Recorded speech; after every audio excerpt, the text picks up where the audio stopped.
Bonjour à vous tous, mes chers amis. Je suis ravi de vous retrouver pour cet échange à cœur ouvert. Un moment de partage que je souhaite aussi profond qu'apaisant.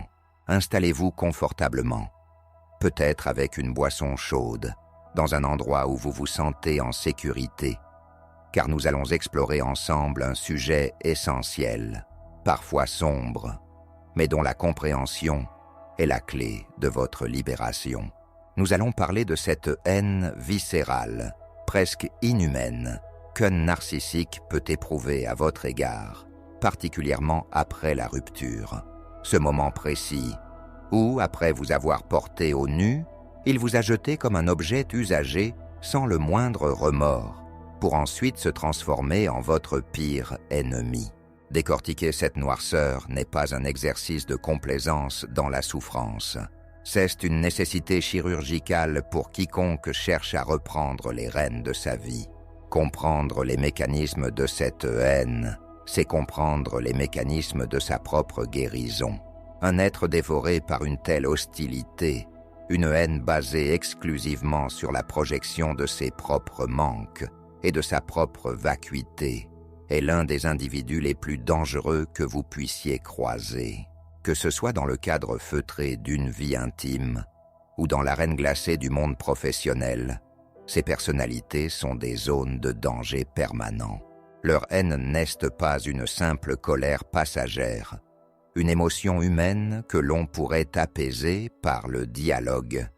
C'est un état d'être, une structure identitaire qui définit leur rapport au monde dès que celui-ci ne se plie plus, avec une soumission totale à leurs exigences démesurées. Au début de la relation, nous sommes aveugles.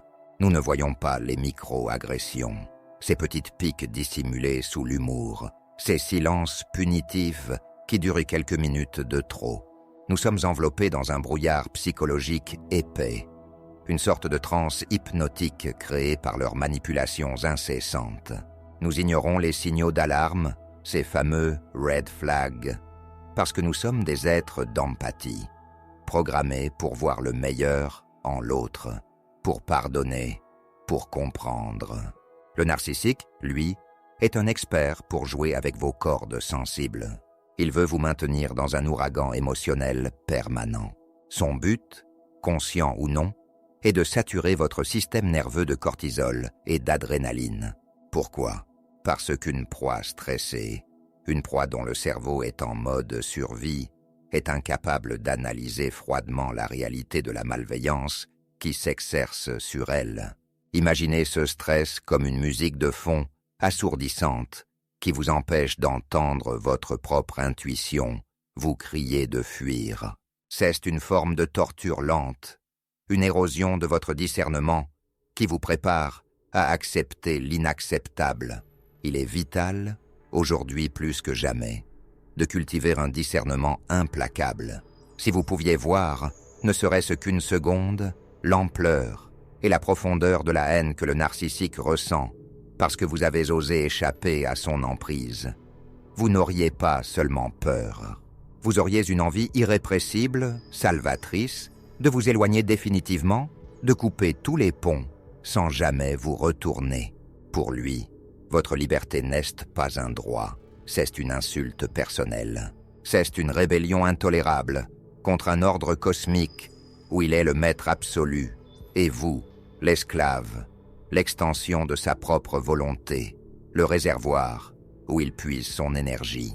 Quand vous reprenez votre autonomie, vous ne faites pas que partir. Vous brisez son jouet préféré, et cela, son ego ne peut le supporter.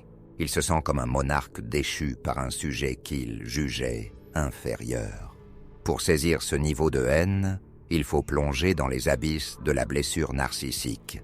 Ce n'est pas une simple vexation, comme celle que nous pourrions ressentir après une critique. Pour le narcissique, c'est une menace existentielle, dirigée contre son faux soi. Ce faux soi est une construction mentale rigide, une armure de perfection, de puissance et de vertu qu'il a érigée pour masquer un vide intérieur abyssal, une honte de soi originelle, si dévastatrice, qu'il ne peut même pas la regarder en face. L'insulte suprême, l'acte de guerre ultime, c'est que vous ayez survécu à son traitement. C'est que vous osiez respirer, sourire, et pire encore, vous épanouir sans lui. Votre réussite, même minime, prouve que sa vision du monde est fausse. Selon son scénario interne, quiconque est écarté de sa vie doit rester en ruine, errant dans les décombres de la relation, pleurant sa perte éternellement. Quand vous retrouvez le sourire, quand vous reprenez des couleurs, vous lui tendez un miroir insupportable qui reflète son propre échec et sa propre incapacité à être heureux. Cela déclenche une rage froide, une volonté de destruction qui ne connaît pas de trêve. Leur arrogance, ce masque de supériorité qu'ils arborent fièrement, cache une fragilité fondamentale, presque infantile. Quand vous partez, ou quand ils vous jettent, le narcissique ne croit pas un instant en votre capacité à vous relever. Son objectif, lors de la phase de dévaluation, était votre destruction totale, l'annihilation de votre estime de soi. La cruauté de son départ, souvent soudain, souvent orchestré pour être le plus humiliant possible, comme vous annoncez qu'il a déjà quelqu'un d'autre alors que vous partagez encore le même toit, était conçu pour vous laisser sans valeur. Il a besoin de vous voir au sol pour se dire « Vois comme cette personne est faible sans moi, vois comme j'étais le soleil de sa vie. » Votre résilience est son pire cauchemar. C'est un démenti vivant de son pouvoir de démiurge. Chaque pas que vous faites vers la guérison est perçu par lui comme une agression, un affront personnel qu'il doit punir. Cette hostilité prend racine bien avant la rupture. Dès que vous commencez à exprimer une volonté indépendante, rappelez-vous, à l'instant précis, où vous avez posé une limite, où vous avez dit non à une exigence déraisonnable, ou simplement quand vous avez brillé dans un domaine où ils se sentaient compétiteurs, ils ont compris. Ils ont compris que vous possédiez une autonomie, une étincelle de vie qu'ils ne pourraient jamais totalement dominer. C'est là qu'ils ont commencé à vous voir non plus comme un partenaire, mais comme un ennemi à abattre.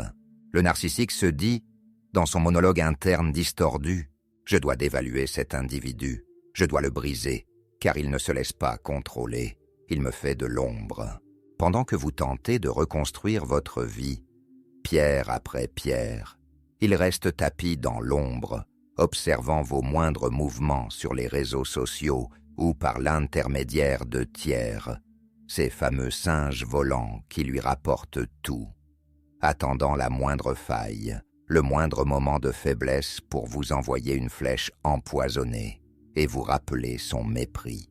Il déteste la personne plus sage, plus forte et plus lucide que vous devenez chaque jour. Votre calme retrouvé est une moquerie silencieuse de leur propre tumulte interne, de ce chaos qu'ils transportent partout avec eux. Cette hostilité s'étend à tous vos succès, sans exception. Une promotion professionnelle? Pour eux, ce n'est que de la chance ou de la manipulation de votre part. Une nouvelle relation saine. Ils se convaincront que vous trompez votre nouveau partenaire comme vous les auriez trompés dans leur esprit.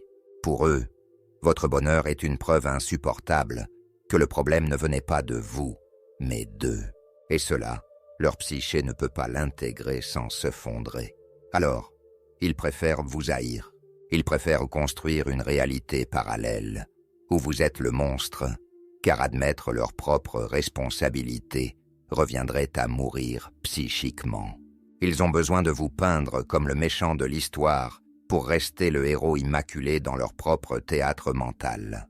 Pour un narcissique, vous voir avancer n'est pas un signe de guérison, c'est une raison supplémentaire de vous haïr. Vous possédez ce pouvoir alchimique qu'ils n'auront jamais. La capacité de transmuter la douleur en sagesse, de transformer les larmes en une force tranquille. Cette capacité leur est totalement étrangère, car ils sont condamnés à répéter les mêmes cycles de destruction.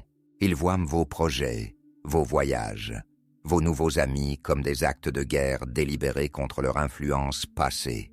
Ils ne supportent pas l'idée que vous puissiez avoir une vie riche et pleine, alors qu'ils se sentent, au fond d'eux-mêmes, toujours aussi vides.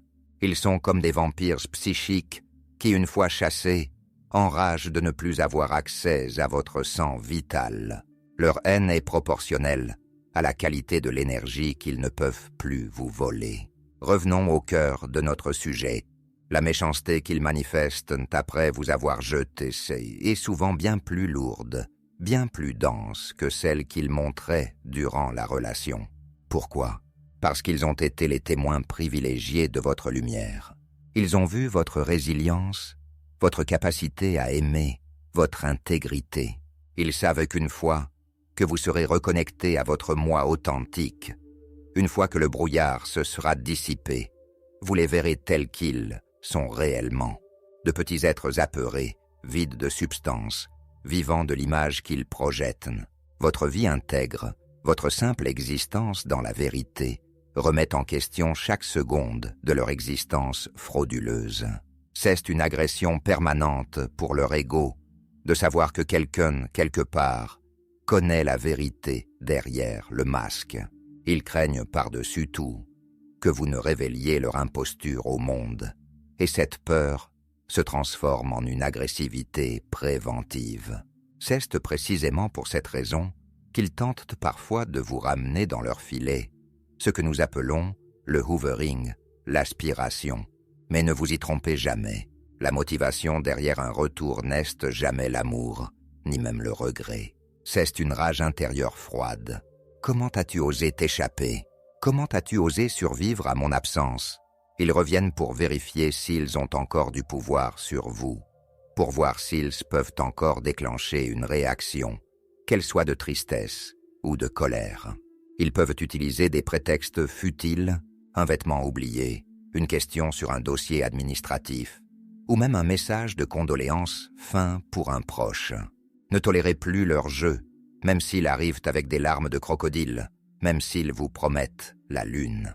La profondeur de leur haine est telle qu'ils peuvent être prêts à tout, y compris à simuler une rédemption, pour mieux vous détruire socialement ou émotionnellement une fois que vous aurez baissé votre garde. Pour eux, vous voir libre est une défaite qu'ils ne peuvent accepter. Ils ne veulent pas vous récupérer pour vous aimer. Ils veulent vous récupérer pour finir le travail de démolition qu'ils avaient commencé. Ils veulent avoir le dernier mot, celui qui vous laissera définitivement brisé. Cette rage se manifeste de manière très concrète par ce qu'on appelle l'abus post-séparation. Cela commence souvent par des campagnes de dénigrement massives. Ils vont contacter vos amis communs, votre famille, parfois même vos employeurs, pour raconter une version déformée de l'histoire où ils sont la victime et vous le bourreau, le fou, l'instable.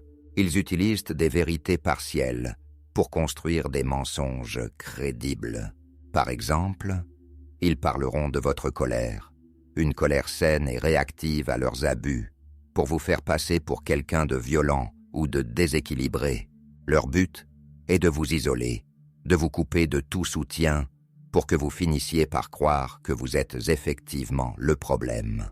Ils veulent que le monde entier devienne un miroir déformant qui vous renvoie une image hideuse de vous-même. Ils peuvent passer des heures à peaufiner leur récit, à pleurer sur l'épaule de vos proches pour les rallier à leur cause. C'est une trahison sociale d'une violence inouïe. Le sabotage professionnel est une autre arme de leur arsenal. S'ils le peuvent, ils tenteront de nuire à votre réputation au travail, envoyant des mails anonymes ou propageant des rumeurs insidieuses sur votre incompétence ou votre manque d'éthique. Ils peuvent contacter vos clients ou vos collègues sous de faux prétextes pour semer le doute. Mais là où la haine narcissique atteint des sommets de cruauté, c'est dans l'instrumentalisation de la justice. Ils ne cherchent pas une résolution juste ou un divorce équitable. Ils cherchent votre épuisement total, financier, physique et nerveux. Ils multiplieront les procédures, changeront d'avocate à la dernière minute, contesteront chaque détail, non pas par intérêt réel, mais pour le plaisir de vous voir souffrir, de vous voir perdre votre temps et votre argent. Ils utilisent les tribunaux comme un terrain de jeu pour prolonger leur emprise. Ils veulent vous maintenir liés à eux par la procédure, car pour un narcissique, un lien négatif vaut mieux que pas de lien du tout. L'indifférence est leur seule véritable mort. Ils préfèrent être haïs devant un juge que d'être oubliés dans le silence. Et que dire de l'aliénation parentale? C'est sans doute le point le plus insoutenable, celui qui laisse les cicatrices les plus profondes. Le parent narcissique préfère détruire l'équilibre psychologique de son propre enfant, l'utiliser comme un espion, un messager de haine ou comme une arme de chantage, plutôt que de vous voir entretenir une relation saine et sereine avec lui. Il n'y a aucune limite à leur bassesse lorsqu'ils se sentent humiliés par votre départ ou votre autonomie. Vous ne pouvez pas mesurer cette haine avec vos standards de décence, de moralité ou d'amour parental. Pour eux, l'enfant n'est qu'un pion sur l'échiquier de leur vengeance, une extension d'eux-mêmes qu'ils manipulent pour vous atteindre au cœur. Ils sont capables de raconter aux enfants que vous ne les aimez plus, que vous les avez remplacés, ou que vous êtes dangereux, créant un conflit de loyauté dévastateur chez des êtres en pleine construction. Ils se moquent des séquelles à long terme pour l'enfant. Seul compte le triomphe immédiat sur vous.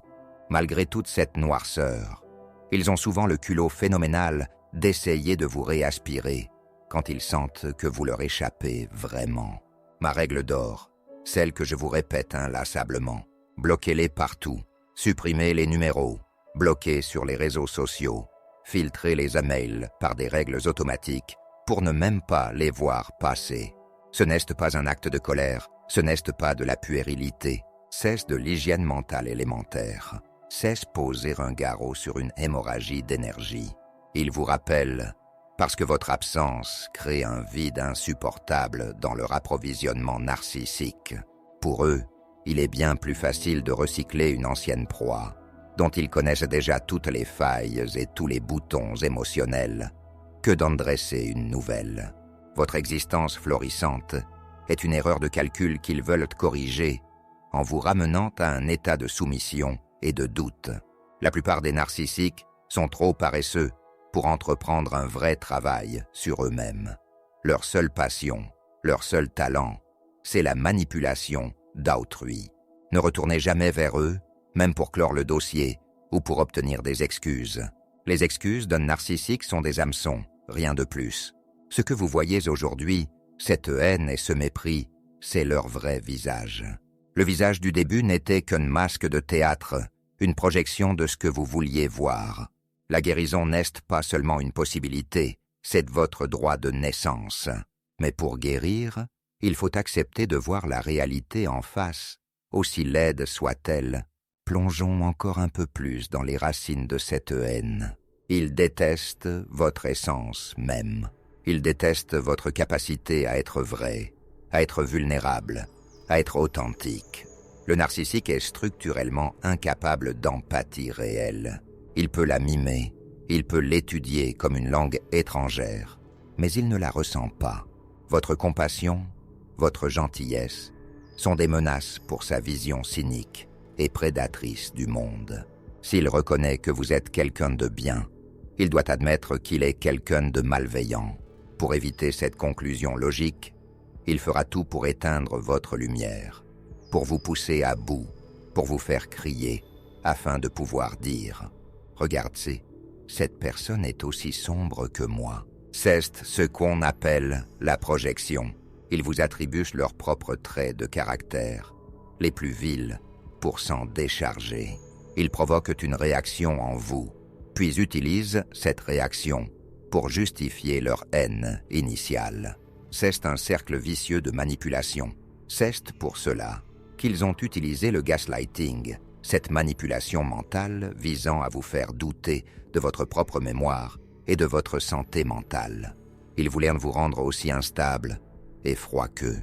Ils vous ont dit que vous étiez trop sensible, fou ou que vous imaginiez des choses alors que vous ne faisiez que pointer du doigt leurs incohérences. Cette haine post-rupture n'est que l'extinction de ce processus de destruction. Dès que votre amour n'a plus été disponible selon leurs conditions de domination, il est devenu, à leurs yeux, une arme à briser. Les recherches cliniques sur les personnalités du cluster B, qui incluent le narcissisme grandiose, le narcissisme caché et la psychopathie, montrent ce schéma constant et immuable de dévaluation. Les narcissiques cachés, en particulier, sont redoutables car ils utilisent la victimisation pour contrôler. Ils ne vous agressent pas de front. Ils se plaignent de vous à tout le monde, soupirent, jouent les martyrs pour que l'entourage vous regarde avec suspicion. Cette rage sourde est la conséquence d'un ego si fragile, si poreux, que le moindre signe d'indépendance de votre part le fait trembler sur ses bases. Ils se sentent attaqués par votre simple bonheur. On le voit de manière tragique dans les situations de coparentalité. Ils ne voient pas l'enfant comme un être humain avec ses propres besoins, mais comme un levier de contrôle pour continuer à vous atteindre. Ils sont prêts à gâcher un anniversaire, une fête d'école ou des vacances juste pour le plaisir de voir l'ombre de l'inquiétude passer sur votre visage. Ils se délectent de votre stress. Chaque fois que vous réagissez émotionnellement à leurs provocations, vous leur donnez ce qu'ils veulent, la preuve qu'ils ont encore un impact sur vous. C'est pourquoi la technique de la pierre grise, Grey Rock, est si utile en phase de transition, devenir aussi inintéressant, aussi plat et aussi peu réactif qu'un caillou gris sur le bord du chemin. Ne donnez aucune prise à leur haine, répondez par des phrases courtes, factuelles, dénués de toute émotion. S'ils vous insultent, ne vous défendez pas. S'ils mentent, ne rectifiez pas, sauf devant un juge. Laissez-les s'épuiser contre votre mur de neutralité. Utilisez ces informations, non pas pour nourrir une amertume stérile, mais pour renforcer, comme du béton armé, votre décision de rester loin. Le désir secret que beaucoup de victimes gardent au fond d'elles, l'espoir qu'ils changent, qu'ils comprennent enfin la douleur qu'ils causent, est une illusion toxique. C'est le dernier lien qui vous retient à la maison en flammes. Ils ne changeront pas, car pour changer, il faut éprouver de la culpabilité, et la culpabilité est une émotion dont ils sont dépourvus. Leur cerveau fonctionne différemment. Les zones liées à l'empathie affective sont souvent sous-activées. Leur haine est le reflet de leur propre enfer personnel, un enfer qu'ils essaient désespérément de vous faire partager pour se sentir moins seuls dans leur vide. Ils sont comme des trous noirs qui aspirent tout ce qui est lumineux autour d'eux pour tenter de combler un néant insatiable. Votre rage à vous, celle que vous ressentez peut-être en m'écoutant, est saine. C'est la preuve de votre force. C'est votre instinct de survie qui se réveille. C'est l'énergie nécessaire pour dire assez. Mais ne laissez pas cette rage se transformer en haine, car la haine est un lien. La haine vous maintient enchaîné à l'agresseur, vous force à penser à lui, à imaginer des vengeances, à suivre ses faits et gestes. Pour vous libérer réellement, vous devez viser l'indifférence. Bloquez-les physiquement, bien sûr, mais bloquez-les aussi mentalement et émotionnellement. Cessez d'être le spectateur de leur vie. Arrêtez de demander des nouvelles aux amis communs. Arrêtez de regarder leurs profils avec des comptes anonymes. Arrêtez d'essayer de comprendre leur logique. Il n'y a pas de logique humaine là-dedans. Seulement une mécanique de prédation et de survie d'un ego malade. Chaque minute passée à analyser leurs actions est une minute de vie qu'ils vous volent encore. Quand le doute surgit, quand vous vous demandez si vous n'avez pas été trop dur, quand la nostalgie des bons moments, qui étaient souvent des moments de manipulation intense, de love bombing, vous envahit, rappelez-vous cette phrase. Cette personne me hait pour ma lumière. Elle me hait parce que je suis capable de ce qu'elle ne sera jamais. Aimez véritablement. Ne les blâmez pas éternellement, car cela leur donnerait encore de l'importance. Reconnaissez froidement, cliniquement, une réalité qui échappe à votre contrôle. Consacrez chaque once de votre énergie à votre reconstruction. Pensez à votre corps qui a tant souffert. Le stress chronique lié à un narcissique peut causer des maladies auto-immunes, des problèmes digestifs, des insomnies sévères, des pertes de cheveux ou des douleurs chroniques. Votre corps a enregistré chaque micro-traumatisme, chaque moment où vous avez dû ravaler votre vérité. Votre corps vous supplie de le protéger. Écoutez-le. Offrez-lui du repos, de la douceur et un environnement débarrassé de tout poison émotionnel. Votre voyage actuel est une véritable initiation par le feu. Vous n'êtes pas seulement en train de vous remettre d'une rupture. Vous êtes en train de déconstruire des années de manipulation pour retrouver votre noyau central. Vous réapprenez à vous aimer, non pas comme le narcissique aimait votre utilité pour lui, mais pour qui vous êtes vraiment, avec vos failles et vos beautés. Vous réapprenez à faire confiance à votre instinct, ce fameux petit doigt qu'ils ont passé tant de temps à essayer de faire taire par leurs doutes et leurs critiques. Ce processus demande un courage immense, celui d'affronter le vide laissé par l'addiction émotionnelle, car la relation narcissique crée une véritable dépendance biochimique au cycle tension, soulagement, et de le remplir petit à petit, avec vos propres rêves, vos propres valeurs, votre propre musique. Si le besoin s'en fait sentir, trouvez un thérapeute, mais attention, un thérapeute spécialisé dans les traumatismes narcissiques et le stress post-traumatique complexe, CPTSD. Un thérapeute classique qui vous demande quelle est votre part de responsabilité dans le conflit pourrait vous traumatiser à nouveau, car face à un prédateur, la victime n'est pas responsable de l'agression. On ne demande pas à une gazelle quelle est sa part de responsabilité dans l'attaque du lion. Ne retournez jamais dans cet environnement toxique. Ce serait comme retourner dans une maison en flammes sous prétexte qu'on a un peu froid dehors. Le froid se soigne. Les brûlures au 3e degré laissent des cicatrices à vie.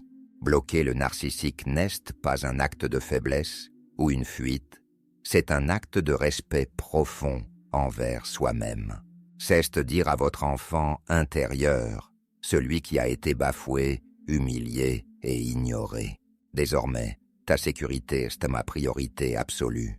Je ne laisserai plus personne entrer dans notre jardin secret pour y piétiner les fleurs. Ce sanctuaire intérieur est indispensable pour que votre guérison s'épanouisse.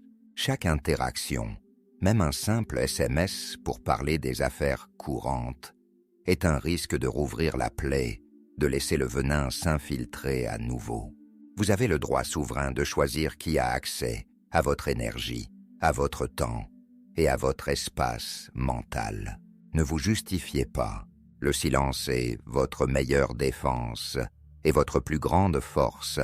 Votre guérison éclatante est, au final, la réponse la plus puissante, la plus dévastatrice que vous puissiez donner à leur haine.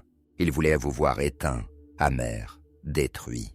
Ils voulaient que vous soyez une ombre errante, hantée par leurs souvenirs et incapable de refaire votre vie.